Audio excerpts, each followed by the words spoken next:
टॉलिन का bus station है। ये ट्राम नंबर 4 आ गई है।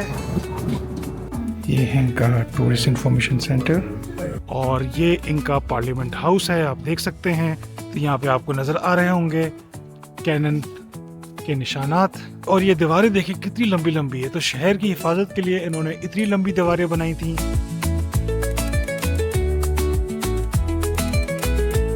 अस्सलाम वालेकुम फ्रेंड्स, कैसे हैं आप सब? उम्मीद करता हूँ आप लोग ठीक होंगे। जी, एक दफ़ा फिर लक्स बस के स्टेशन पे मैं खड़ा हुआ हूँ और मैं एक और कंट्री एक्सप्लोर करने जा रहा हूँ और उसका एक और कैपिटल। और मेरी नई कंट्री है इस्टोनिया और उसका कैपिटल है टालिन। और ये मेरी बस है और मैं अभी इस वक्त रीगा में मौजूद हूँ। और आपको याद होगा यही स्टेशन था और कि जिसमें मैं विलनेस से, लिथुआनिया से और रीगा आया था। सुबह के 6:42 हो रहे हैं। 7 बजे की मेरी बस है। और ये सामने आप देखें, ये सेंट्रल मार्केट जिसका मैंने आपको पिछली वीडियो में विज़िट कराया था, बिल्कुल सेंट्रल मार्केट के सामने है इनका बस स्टेशन। आप देख सकते हैं, ऐसा लग रहा है कि रात का वक्त है, हालांकि 6:45 बज चुके हैं। इन ममालिक में जो सूरज निकलता है सर्दियों में वो बहुत देर से निकलता है, दिन बहुत छोटे हो जाते हैं। ये नॉर्थ पोल की तरफ हम आ जाते हैं और हम अंटार्कटिका के करीब से करीब तर होते चले जा रहे हैं। तो इस वजह से जो है वो दिन बहुत छोटे हो जाते हैं। सुबह के टाइम भी रात का मंजर होता है। इसके अलावा अगर यहाँ पे गर्मियों में आएँ तो रातें छोटी हो जाती हैं, इंतहाई छोटी हो जाती हैं और दिन बहुत लंबे हो जाते हैं, जिसको हम कहते हैं वाइट नाइट्स। जी, हम रीगा से निकल के अब इस्टोनिया कंट्री में दाखिल हो गए हैं और ये आप देख सकते हैं इस्टोनिया। और ये बस है हमारी। जब भी आप इन बेल्टिक कंट्रीज़ में आएँ तो ये लक्स बस इस्तेमाल करें। ये बहुत लग्जरी बस है, बहुत अच्छी बस है। और ये आप देख रहे हैं Estonia. Friends, welcome from टॉलिन Estonia, एक हमारी नई कंट्री। और ये बेल्टिक कंट्री की सबसे टॉप कंट्री है और टॉलिन इसका कैपिटल है। ये बहुत खूबसूरत शहर है और यूनेस्को वर्ल्ड हेरिटेज साइट जो यूनेस्को करार देता है, इसका ओल्ड टाउन जो है वो यूनेस्को वर्ल्ड हेरिटेज साइट है। और मैं इस वक्त हूँ टॉलिन के बस स्टेशन पे और बस की राइड जो है बहुत अच्छी थी। और जो कंपनी लक्स बस है इसका मैं बहुत बड़ा फ़ैन हो गया हूँ क्योंकि बिल्कुल एक्यूरेट टाइम पे चलती है। ये आप देख सकते हैं मेरे साथ ये लक्स बस जा रही है, बिल्कुल एक्यूरेट टाइम पे चलती है और एक्यूरेट टाइम पे पहुँचाती है जो भी इसका पंक्चुअल टाइम है। और कंफर्ट में भी बहुत अच्छी है। और मैं आपको दिखाता हूँ, ये है इस्टोनिया का बस स्टेशन, ये आप देख सकते हैं। और हम अब चल रहे हैं अपने हॉस्टल की तरफ और फिर देखेंगे टॉलिन। आप मेरे साथ रहिए, ये वीडियो को एंड तक देखें। बहुत खूबसूरत, बहुत मज़ा आने वाला है टॉलिन में। मौसम बहुत अच्छा, ठंड बहुत है लेकिन साथ में धूप निकली हुई है तो बहुत अच्छा लग रहा है। ये सामने जो आपको टॉलिना बसी जैम रखा हुआ नज़र आ रहा है, ये टॉलिन का बस स्टेशन है। और यहाँ से हम वॉक करते हुए आए हैं। ये इनकी ट्राम लाइन है और ट्राम नंबर 4 में बैठ के मैं अपने हॉस्टल जाऊंगा जो ओल्ड टाउन में है। तो जैसे कि आप देख रहे हैं, ये ट्राम नंबर 4 आ गई है और ये इस्टोनिया की ट्राम भी आपको मैं सैर करा रहा हूँ। अच्छा, जो इसका ओल्ड टाउन है उसको यूनेस्को वर्ल्ड हेरिटेज साइट है। ये यूनेस्को एक वर्ल्ड ऑर्गेनाइजेशन है जिसको नेचर की बुनियाद पे या उसकी आर्किटेक्चर की बुनियाद पे या हिस्ट्री की बुनियाद पे जो है उसको यूनेस्को वर्ल्ड हेरिटेज साइट करार देती है। तो ये टॉलिन का जो ओल्ड सिटी है और दुनिया में तकरीबन 1250 यूनेस्को की वर्ल्ड हेरिटेज साइट हैं। पाकिस्तान में जो है वो इसकी 6 साइट्स हैं और सबसे ज़्यादा जो यूनेस्को वर्ल्ड हेरिटेज साइट्स हैं वो हैं इटली में, जिसकी तादाद 61 है। रिसेंटली उसने सरपास किया है चाइना को, जहाँ पे 60 हेरिटेज साइट्स हैं। और आपको मैं बताते चलूँ, जर्मनी जो है उसमें 55 हैं। और ये इनका आगे है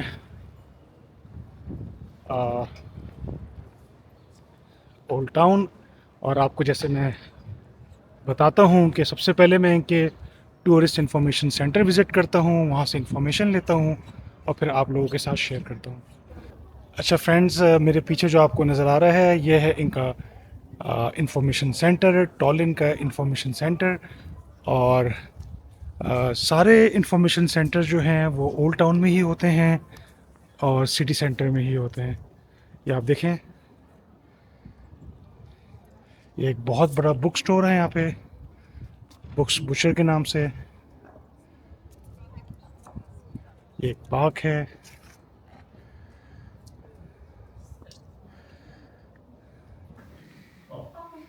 ये है इनका टूरिस्ट इंफॉर्मेशन सेंटर। यहाँ पे टॉलन के, एस्टोनिया के मैप्स, गाइड्स और जो भी इवेंट्स हो रहे हैं यहाँ पे सारी इन्फॉर्मेशन मिल जाती है। और आप देख सकते हैं मेरे पीछे ये आपको टाउन हॉल नज़र आया है। ये 15 सेंचुरी में जो है वो बनाया गया था। ये आप देख सकते हैं, ये 1970 तक जो है ये रनिंग कंडीशन में था। और इसका टावर भी है, वुडन टावर। और इसके ऊपर एक आदमी बना हुआ है जिसको यहाँ की गवर्नमेंट ने जॉब दी थी इसकी हिफाजत के लिए, इस शहर की हिफाजत के लिए। इसका नाम है ओल्ड टॉमस। ये यहाँ का लेजेंड है। और आप ये देख सकते हैं, यहाँ पे टूरिस्ट आए हुए हैं। और ये देखें, यहाँ पे बच्चे हैं और कैफ़ेज़ हैं। और आपको एक ये रेड फ्लैग आगे नज़र आ रहा है, ये एक फार्मेसी है, इसका नाम है एप्टिक। ये आप देखें, टाउन हॉल और ये स्क्वायर। फ्रेंड्स, हम आ गए हैं ओल्ड सिटी के टॉप पे। और यहाँ से आप देख सकते हैं पूरा ओल्ड टाउन। और बहुत खूबसूरत मंज़र है ओल्ड टाउन। और भी मैंने शहरों के आपको दिखाए हैं जिसमें रीगा है, विलनेस है, वॉर्सो है, लेकिन ये जो है अभी तक का मैं समझता हूँ सबसे बेस्ट है। आए देखते हैं। जी तो दोस्तों, ये आप देखें ओल्ड टाउन एरियल व्यूज़ का। और ये सामने हमने टावर देखा था, नीचे से अभी आपको मैं ऊपर से दिखा रहा हूँ। ये है टाउन हॉल का टावर जिसके ऊपर थॉमस का स्टैचू लगा हुआ है। ये जो पीछे वाइट बिल्डिंग नज़र आ रही है आपको सबसे बड़ी, तो ये यहाँ का सबसे पहला होटल है, 1970 में बना, सोवियत यूनियन के दौर में। उससे पहले यहाँ पे टूरिस्ट अलाउ नहीं होते थे। एस्टोनिया जो है वो 1991 में आज़ाद हुआ। और ये आपको समंदर नज़र आ रहा है, समंदर से फेरीज चलती हैं रोज़ाना। 10-15 फेरीज हर कुछ घंटों के बाद चलती हैं और आपको हेलसिंकी फिनलैंड के कैपिटल पहुंचा देती हैं। और ये पूरा जो समंदर है ये गल्फ ऑफ फिनलैंड। ये जो आपको फेरी नज़र आ रही है रेड और वाइट कलर की, ये अब यहाँ से निकल गई है टॉलिन से और अब ये फिनलैंड के शहर हेलसिंकी जा रही है। 2 घंटे में ये पहुँचा देती है। और ये जो आपको टावर नज़र आ रहा है, यहाँ का चर्च है, इसका नाम है सेंट ओलाफ्स चर्च। ये टॉलिन सिटी का एक और व्यू, ये आप देखें कितना खूबसूरत व्यू है ये। और कितनी ग्रीनरी है यहाँ पे। और ये आपको सारा टॉलिन शहर नज़र आ रहा है। ये पीछे गल्फ ऑफ फिनलैंड एक समंदर है जो फिनलैंड से मिलता है। फिर हम इस तरफ आ जाएंगे तो फिर ये आगे समंदर जो है वो बेल्टिक सी, जो एक और समंदर है, वहाँ से सारा जॉइन हो जाता है। और एक इंटरेस्टिंग चीज़ मैं बताता हूँ, ये है इनका प्राइम मिनिस्टर हाउस। यहाँ पे इनके प्राइम मिनिस्टर बैठते हैं। और ये एक कोई सिक्योरिटी वगैरह नहीं है, ऊपर इनका फ्लैग लगा हुआ है। और ये प्राइम मिनिस्टर हाउस जो है ये पुरानी दीवारों की, जो ये दीवार होती थी किले की, उसके साथ बना हुआ है। ये आप देख सकते हैं पुराने ज़माने की, बहुत खूबसूरत।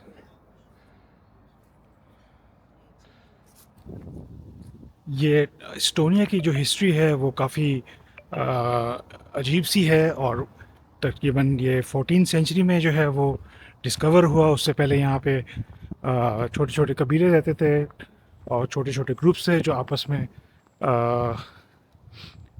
में लड़ाई करके फिर उनमें से जो जीत जाता था वो रूल करता था। लेकिन 13 सेंचुरी में डेनमार्क ने जो है यहाँ पर इसको कैप्चर किया और यहाँ पे रूल किया। तकरीबन 200 साल तक जो है डेनमार्क यहाँ पे रूल करता रहा। डेनमार्क के बाद यहाँ पे जर्मन्स आए, और जर्मन्स ने जो है वो लिवियन कहलाते थे। लेकिन जर्मनी का जो मसला था कि वो जर्मनी बहुत यहाँ से दूर था, और उन्होंने फिर स्वीडन को बोला कि भाई आप जो है इस जगह को रूल करें और हम आपको जो है इस जगह के पैसे देंगे ताकि आप इसको संभालें। तो स्वीडन ने फिर यहाँ पे हुकूमत करी, और उसके बाद जो है 17 सेंचुरी में यहाँ पे रशिया आया। पीटर द ग्रेट जो रशिया का एक जो है मशहूर रूलर है, और उसने फिर यहाँ पे हुकूमत करी तकरीबन 1918 तक। और फिर इस्टोनिया को यहाँ पे 1918 पे इन्होंने आज़ादी हासिल की। लेकिन हैरत की एक और बात कि सिर्फ वो आज़ादी एक दिन की रही, क्योंकि अगले दिन जो है वर्ल्ड वॉर वन स्टार्ट हो गई।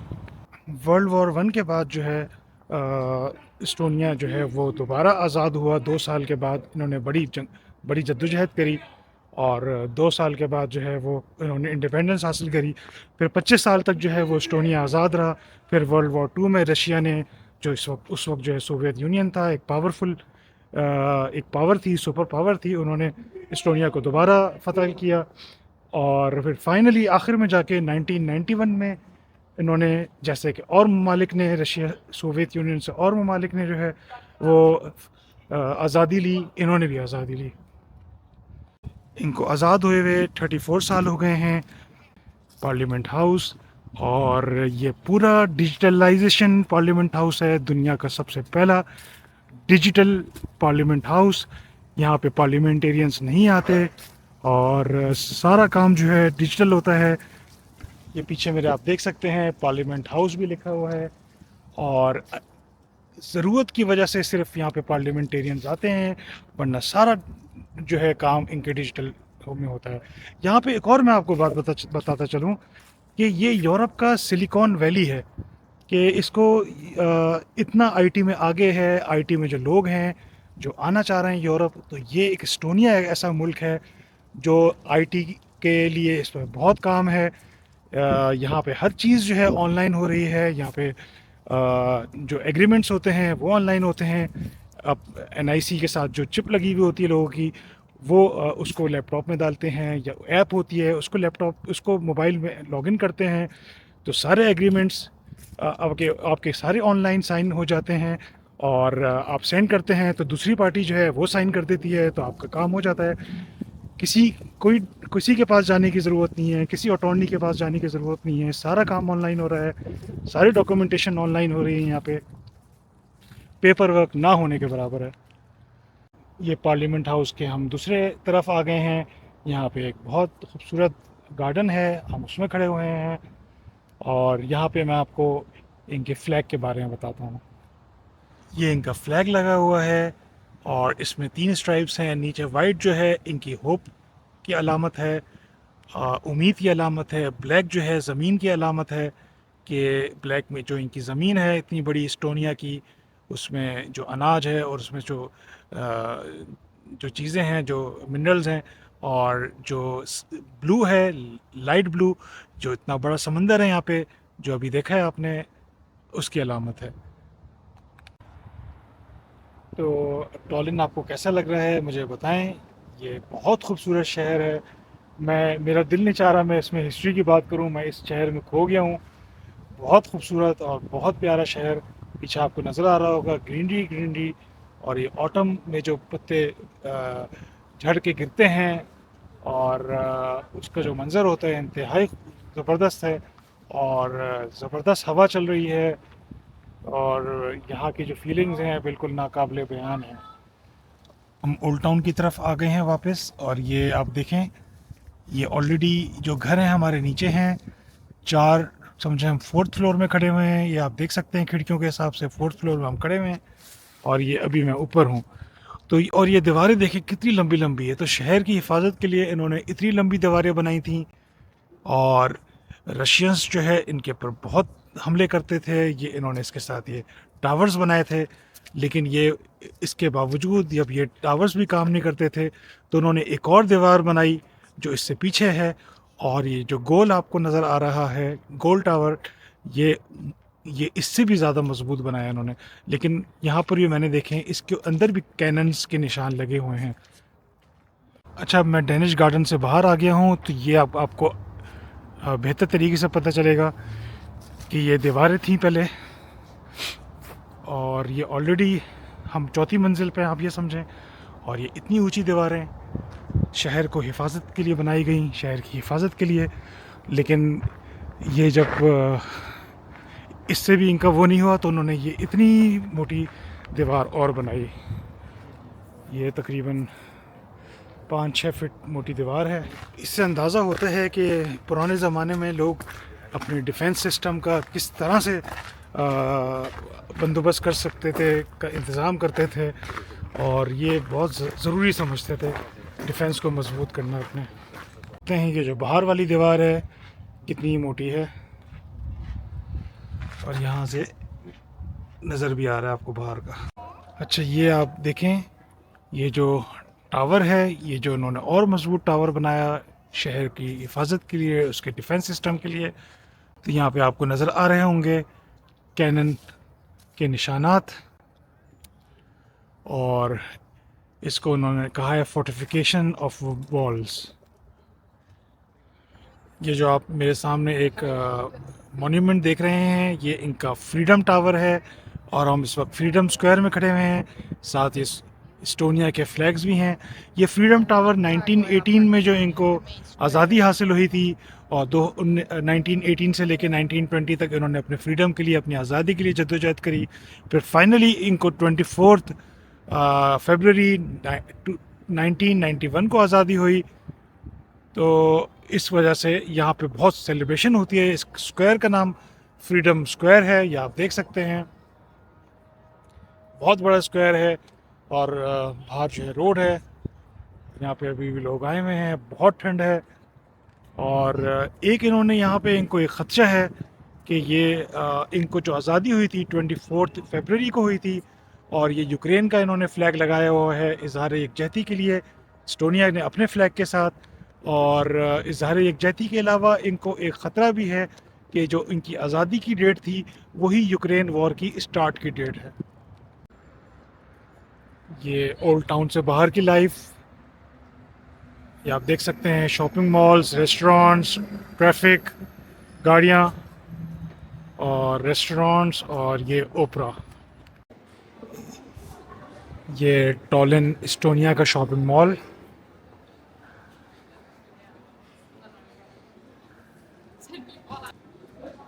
ये टॉलिन एस्टोनिया का शॉपिंग मॉल है एक।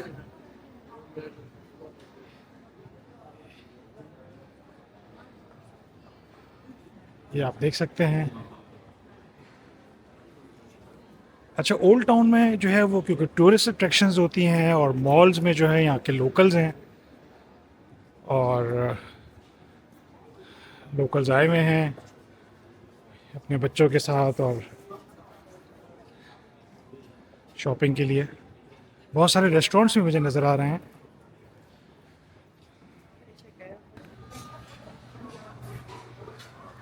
ये रेस्टोरेंट है लीडो, यहाँ पे मैं आया हूँ, देखते हैं यहाँ पे क्या है।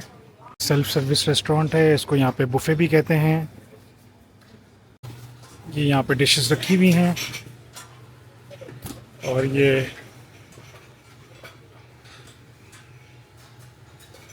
इनके प्राइसेस भी आप देख सकते हैं। अच्छा, हमारे वाले बुफे सिस्टम से थोड़ा मुख्तलिफ होता है। जैसे ये हम कहेंगे इनको कि आप ये एक पीस ये निकाल लें, तो फिर या एक प्लेट देते हैं तो फिर उस एक प्लेट के पैसे चार्ज हो जाएंगे, फिर हम खा लेंगे। मतलब सेल्फ सर्विस है, और जितनी प्लेट हम कहेंगे उनसे उतना निकालेंगे, और वो हमसे चार्ज कर लेंगे। ये यहाँ की कुछ स्वीट डिशेस बहुत टेम्पटिंग हैं, बहुत अच्छी लग रही हैं।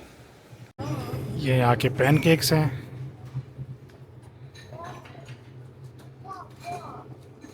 और ये कुछ और स्वीट डिश फिर जो आप निकालेंगे फिर इस तरह उसके यहाँ पे काउंटर में लाके पैसे चार्ज होंगे और फिर टेबल में बैठ के हम खा सकते हैं। तो यहाँ पे इस तरह का सिस्टम है। ये लीडो रेस्टोरेंट यहाँ का मशहूर रेस्टोरेंट है। ये मैंने रीगा में भी देखा था, लैटविया में, और यहाँ पर भी है इस्टोनिया में। तो ये लीडो रेस्टोरेंट से मैंने ये खाना लिया है और ये फ़िश फ़िले है, इसके ऊपर चीज़ और टोमेटो हैं, और ये वेजिटेबल बासमती राइस, और ये पम्पकिन सूप है, इसके ऊपर मैंने क्रोटॉन्स और सनफ्लावर सीड्स डाले हैं। ये देखें यहाँ पे सर्विस जो है वो ट्रे लेके खुद आ रहा है, ये रोबोट सिस्टम। खाना मैंने खा लिया है, बहुत अच्छा खाना था, बहुत मज़े का था। ऑप्शंस बहुत सारे थे, लेकिन मैंने फ़िश ली और साथ उसके वेजिटेबल राइस लिया। रात हो गई है, मॉल से खाना खा के अब हम अपने हॉस्टल की तरफ जा रहे हैं। आप देख सकते हैं टॉलिन का ओल्ड टाउन रात में कैसा है, और इतने लोग नहीं हैं, बहुत कम लोग हैं यहाँ पे इस वक्त। तो गाइस, मुझे उम्मीद है आप लोगों को आज की वीडियो पसंद आई होगी, और मैं अभी टॉलिन में ही हूँ, मैं एक और वीडियो टॉलिन की बना रहा हूँ। तो आपसे फिर मिलते हैं नई वीडियो में। जब तक के लिए मेरे चैनल के साथ जुड़े रहें और चैनल को सब्सक्राइब करें, वीडियो को लाइक करें, और फिर मिलते हैं नई वीडियो में। जब तक के लिए अपना बहुत ख्याल रखें। खुदा हाफ़िज़।